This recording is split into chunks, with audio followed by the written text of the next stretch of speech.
Salut tout le monde, j'espère que vous avez la méga pêche. Aujourd'hui, on se retrouve pour une vidéo rapide où je vais vous montrer comment créer un bouton qui va activer une macro que vous avez déjà faite. On se retrouve tout de suite.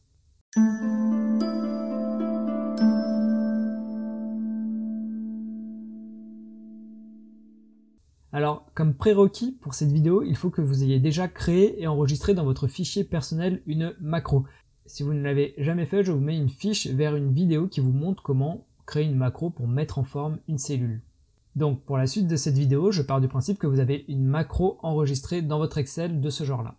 Donc pour créer un bouton, c'est finalement assez simple. Il faut que vous alliez dans l'onglet développeur. Normalement, si vous avez créé votre premier macro, vous avez activé cet onglet. Et là, vous voyez que vous avez inséré. Vous cliquez dessus et vous choisissez le premier objet qui est un bouton. Et vous pouvez créer votre bouton de la taille que vous souhaitez. Et tout de suite, Excel va vous proposer d'affecter une macro. Donc moi, par exemple, je vais affecter la macro qui met en rouge. Je clique sur OK. Et là, j'ai mon bouton. Donc nous allons tout de suite faire le test. Si je sélectionne cette cellule et que je clique sur mon bouton, vous voyez que ça met directement ma cellule en forme. Donc cela fonctionne. Si je m'amuse à changer la couleur de mon ombre et que je reclique sur mon bouton, ça remet en forme ma cellule. Donc si jamais vous vous êtes dit « mince, je me suis trompé de macro », vous faites clic droit sur votre bouton et vous voyez que ici vous avez la possibilité d'affecter une macro. Et en fait, vous pouvez changer la macro que vous avez affectée. Si jamais vous voulez mettre la macro qui divise par 1000, vous sélectionnez diviser par 1000, vous cliquez sur OK.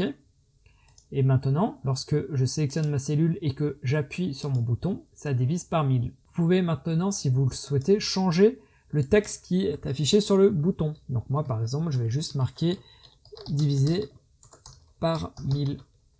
Vous pouvez également modifier un petit peu la police en faisant format de contrôle. Donc là, par exemple, je peux choisir une couleur verte et augmenter la taille de la police. Je clique sur OK. Voilà ce que je voulais vous montrer sur les boutons. Si vous avez apprécié cette vidéo, n'hésitez pas à mettre un j'aime, abonnez-vous et on se retrouve très bientôt pour d'autres vidéos.